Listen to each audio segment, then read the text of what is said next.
যখনই খোদাদ্রোহীদেরকে জাহান্নামের দিকে নিয়ে যাওয়া হবে। আজ তো খুব মাতবাড়ি, কত ভক্ত আছে, তারপরে কত শক্তি, কত কিছু, কিন্তু আল্লাহর দরবারে যখন হাজির হবে কোনো শক্তি তখন কাজে লাগবে না, কোনো শক্তি কাজে লাগবে না।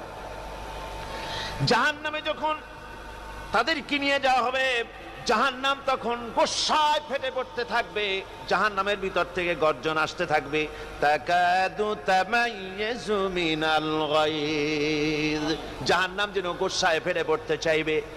কুল্লামা উলকিয়া ফিহা ফাওজুন সাআলাহুম খাজানাতুহা আলাম ইয়াতিকুম নাদির।